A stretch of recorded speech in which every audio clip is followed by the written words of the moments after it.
Tennessee Volunteers 7-6 off their Chick-fil-A loss to Virginia Tech. They got hammered, but we all know what happened in Knoxville after that. Derek Dooley replaces Lane Kiffin as head coach. Matt Sims, a Louisville transfer, has resurfaced. He's slated to start for the Vols. Running back, they don't have Hardesty anymore. Bryce Brown transfers. Torin Poole and David Oku, they're trying to get those guys to go. But wide receiver is a strength, though, for Sims, who's kind of inexperienced. They got Gerald Jones, good wide receiver, Denarius Moore, and they bring in Derek Rogers also, and tight end Luke Stocker.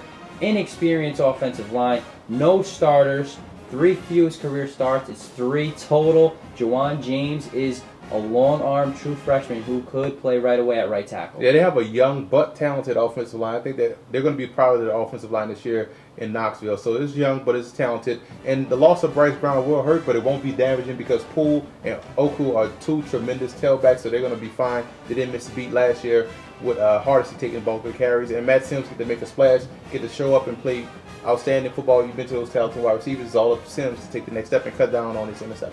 And they're going to have to revamp on that defense because a lot of players drafted, 3 NFL players drafted, top 4 tacklers are gone. Free safety James Jackson was a bright spot as a freshman. He's now a sophomore, and defensive end Ben Martin is really going to need to step up his game to lead a struggling defense. Yeah, that defense will have to figure out a way to stop the run because teams are able to run the football, which is weird to say about a Tennessee defense, but teams are able to run the football on Tennessee, so they have to come out and figure out a way to stop the run. Also, expect big things from Montori Hughes, the D-tackle. He's going to have to come in and play tremendous. That's why they bring guys in like that. It's up to him to help stop the run. So if they stop the run, then a lot of their problems are going to be solved defensively. And, you know, freshman Eric Gordon caught my attention as somebody that could surprise. So keep an eye on him as well. Last year, Vanderbilt was coming off one of their huge bowl wins the year previous. They bounced back last year with a 2-10 year. They struggled with a tough schedule. Bobby Johnson enters his 9th year, and it was an anemic offense, especially in the red zone. Only 14 touchdowns out of 36 trips, 16.3 points per game. Larry Smith, their quarterback, is very athletic and a big guy, but only 47% efficiency rating. Running back Warren Norman was special SEC Freshman Player of the Year on offense.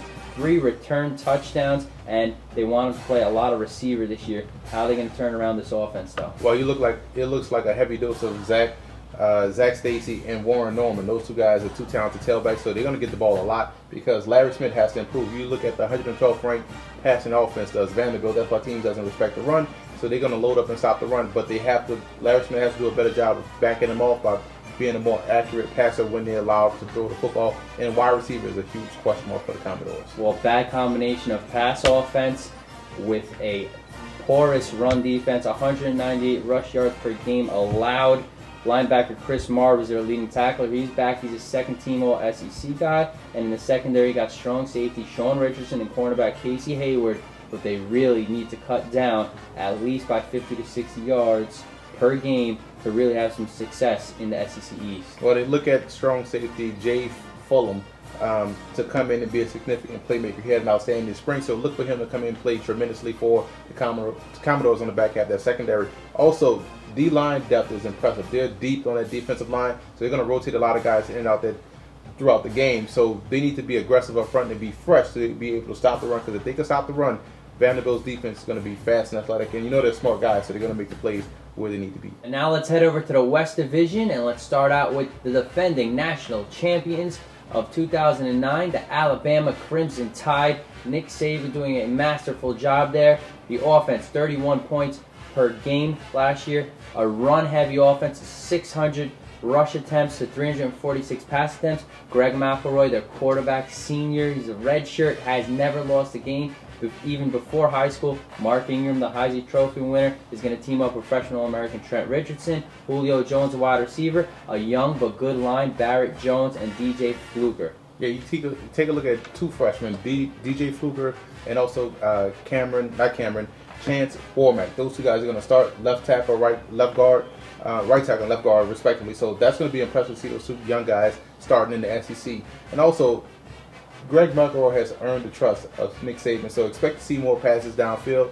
Expect to see more balance from Alabama this year, and that will ease up some running room for Richardson and Ingram. And Kirby Smart's 3-4 system has worked masterfully in the defensive-oriented SEC West. Marcel Darius, the BCS defensive MVP, is player to highlight at defensive end. Hey, Dante Hightower, you gotta love this guy. Before he got injured 2 years ago, he was a freshman All-American. He's back from injury at linebacker to go with Nico Johnson, another sophomore. This team is young but good. And in the secondary, Mark Barron, third-team All-American at strong safety. And look out for Drake Kirkpatrick, who last year came in as a highly touted freshman, now a sophomore. He's going to start at cornerback. Yeah, speaking of the cornerback, you look at two true freshmen coming in fresh out of high school.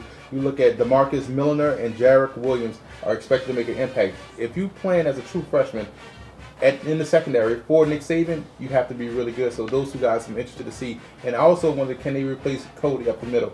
Big guy is gone. Can they get that type of production? Can they fill the void that's left by Cody up the middle? And you look at those two linebackers, Hightower and Harris, they're going to wreak havoc in that defense. Well, a lot to look forward to if you're an Arkansas Razorback fan. 8-5 last year. They had a lucky win over East Carolina in the Liberty Bowl. But Bobby Petrino enters his third year with the best quarterback pro prospect in the country. That's Ryan Mallett, and even his backup had some snaps last year in Tyler Wilson. That's not a big drop-off. Running back Ronnie Wingo, but it's all about the wide receivers. Joe Adams, Jarius Wright, and Greg Childs, who's 6'8", tight end DJ Williams. A lot of weapons for a pro-type quarterback such as Mallett. Yeah, you look at Mallett. If he improves his mechanics and drops a little bit more weight, he's going to be a tremendous player. He's already a good talent, a good quarterback.